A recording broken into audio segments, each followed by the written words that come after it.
आज के अखबार में खबर आई है कि रोहिंग्या और बांग्लादेशी घुसपैठिए पहले बंगाल आते हैं, बंगाल में वहाँ आधार बनवाते हैं, उसके बाद वो गाजियाबाद आ गए और गाजियाबाद में आके उन्होंने आधार में अपना एड्रेस चेंज करा लिया और गाजियाबाद में कबाड़ का काम कर रहे हैं। मैं बार बार कह रहा हूं, रोहिंग्या घुसपैठ और बांग्लादेशी घुसपैठ प्लान्ड वे में हो रही है। भारत की डेमोग्राफी बदलने के लिए हो रही है। डेमोग्राफी बदल चुकी है।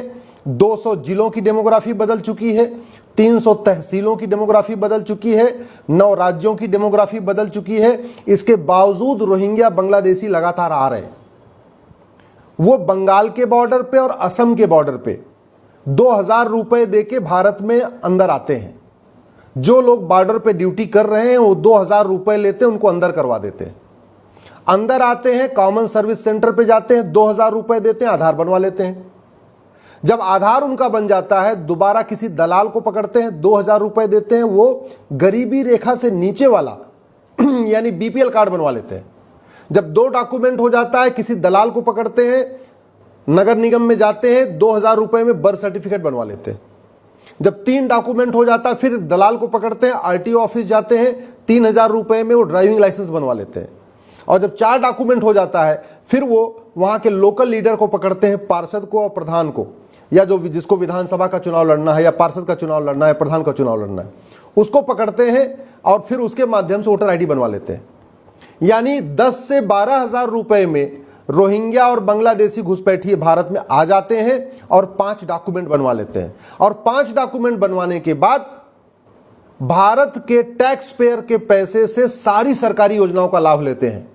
केंद्र सरकार की कम से कम 200 योजनाएं चल रही हैं गरीबों के लिए, राज्य सरकारों की भी बहुत सारी योजनाएं चल रही हैं। और उनका तो चूंकि नाम मुस्लिम पे है, तो बाकायदा जो माइनॉरिटी वाली स्कीम है केंद्र की और राज्य की, उसका भी लाभ उठाते हैं।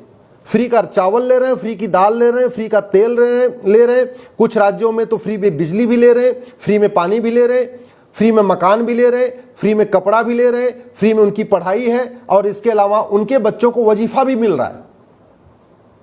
मैंने 2017 में पीआईएल फाइल किया था, उस समय कहा था कि 5 करोड़ रोहिंग्या और बांग्लादेशी भारत में आ चुके हैं। अब तो 2023 आ चुका है, निकाले एक भी नहीं गए। आज तक कोई रोहिंग्या बांग्लादेशी नहीं निकाला गया 2017 के बाद से।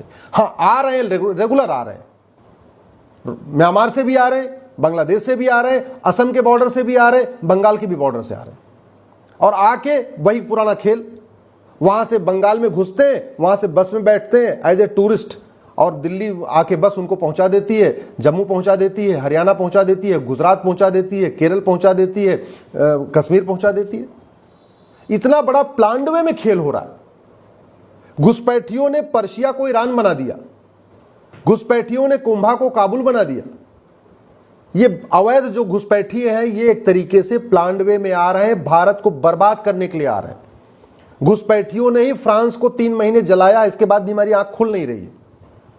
घुसपैठ हमारी राष्ट्र की सुरक्षा के लिए खतरा है और राष्ट्र की सुरक्षा के लिए जो खतरा है उससे निपटने के लिए हमारे पास एक कानून है, उसको कहते हैं एनएसए, नेशनल सिक्योरिटी एक्ट। लेकिन कोई भी राज्य सरकार घुसपैठियों के खिलाफ एनएसए नहीं लगा रही है। घुसपैठ हमारी एकता अखंडता के लिए बहुत बड़ा खतरा है और एकता अखंडता के लिए जो खतरा होता है उससे निपटने के लिए हमारे पास कानून है यूएपीए। कोई भी राज्य सरकार घुसपैठियों के खिलाफ यूएपीए नहीं लगा रही है। घुसपैठ एक ऑर्गेनाइज क्राइम है, संगठित अपराध है।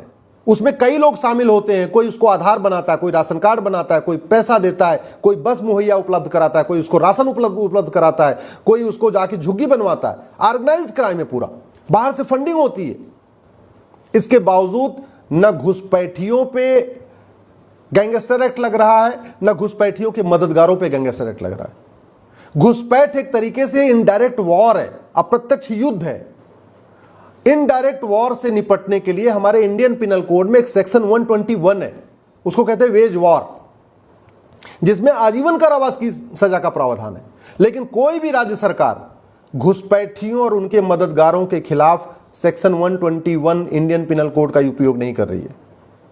घुसपैठ अपने आप में देशद्रोह है और खासतौर पे उन लोगों का भारत में घुसपैठ जो न भारत को मानते हैं, न भारत की संस्कृति को मानते हैं, न भारत की परंपरा को मानते हैं, न वसुधैव कुटुंबकम को मानते हैं, न नारी तू नारायणी को मानते हैं, जो महिलाओं को केवल बच्चा पैदा करने की मशीन मानते हैं, जो सभी इंसान को एक समान नहीं मानते। ऐसे लोगों को घुसपैठ कराना और ऐसे लोगों का घुसपैठ करना यह देशद्रोह है। लेकिन न घुसपैठियों पे देशद्रोह की धारा लग रही है, न घुसपैठियों के मददगारों पे देशद्रोह की धारा लग रही है। ऐसे घुसपैठ नहीं रुकेगी। हमने केरल को जलते हुए देखा है, बंगाल को जलते हुए देखा है, कश्मीर को जलते हुए देखा है, अभी दिल्ली में दंगा हुआ था उसको देखा है, अभी मणिपुर जल रहा है घुसपैठियों के कारण देखा है, फ्रांस जला है 3 महीने हमने देखा है।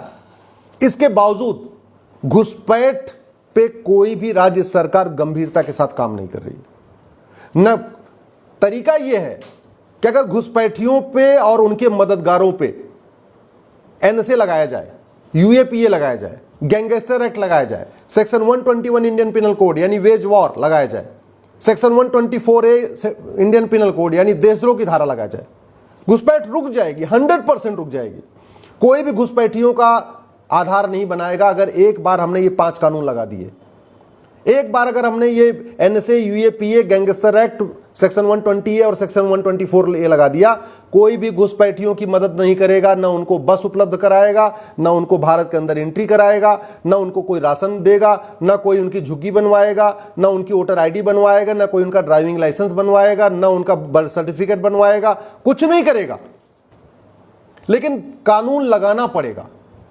तू मैं करने, आरोप प्रत्यारोप करने, नूरा कुश्ती करने, बतौलेबाजी करने, घुसपैठियों का वीडियो शेयर करने, घुसपैठियों पे आग लगाने के बाद वो आगजनी की घटना को शेयर करने से घुसपैठ नहीं रुकेगी भैया।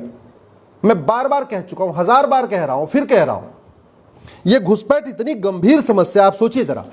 बंगाल में वो बनाते हैं, बंगाल में घुसते हैं, बंगाल में आधार बनवाते हैं और गाजियाबाद पहुंच जाते हैं और आके फिर अपना यहां पे वोटर आईडी चेंज कराने, आधार में नाम चेंज करा लेते हैं।